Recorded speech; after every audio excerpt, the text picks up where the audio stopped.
ഛത്തീസ്ഗഡിൽ 22 മാവോവാദികൾ ഏറ്റുമുട്ടലിൽ കൊല്ലപ്പെട്ടു. ബൈക്ക് ഓടിക്കുന്നതിനിടെ മൊബൈൽ ഫോൺ പൊട്ടിത്തെറിച്ച് യുവാവിന് ഗുരുതര പരിക്ക്.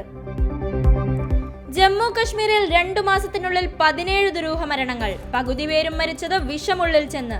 CBI അന്വേഷണം വേണമെന്ന ആവശ്യം. ഇന്ത്യൻ ക്രിക്കറ്റ് താരം യുസ്വേന്ദ്ര ചഹലും നടി ധനശ്രീ വർമ്മയും വേർപിരിഞ്ഞു.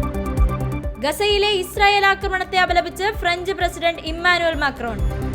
ജോൺ എഫ് കെന്നഡി വധം, ട്രംപ് പുറത്തുവിട്ട ഫയലുകളിൽ വൻ വെളിപ്പെടുത്തലുകൾ. ഇന്ത്യ തീരുവ കുറക്കുമെന്നാണ് പ്രതീക്ഷയെന്ന് US പ്രസിഡന്റ് ഡൊണാൾഡ് ട്രംപ്. ലഹരി ഉപയോഗിക്കുന്നവർക്കെതിരെ കടുത്ത തീരുമാനങ്ങളുമായി പുതുപ്പാടിയിലെ മഹല്ലുകൾ. പരസ്പരം വെടിയുതിർത്ത് കേന്ദ്രമന്ത്രിയുടെ അനന്തരവന്മാർ, ഒരാൾ മരിച്ചു. തർക്കം ടാപ്പിലെ വെള്ളമെടുക്കുന്നതിനെ ചൊല്ലി. ഏറ്റവും ചെലവേറിയ ആധുനിക ഇന്ത്യൻ കലാസൃഷ്ടിയായി MF ഹുസൈന്റെ ഗ്രാം യാത്ര. ചിത്രം ലേലത്തിൽ പോയത് 100 കോടിയിലേറെ രൂപയ്ക്ക്.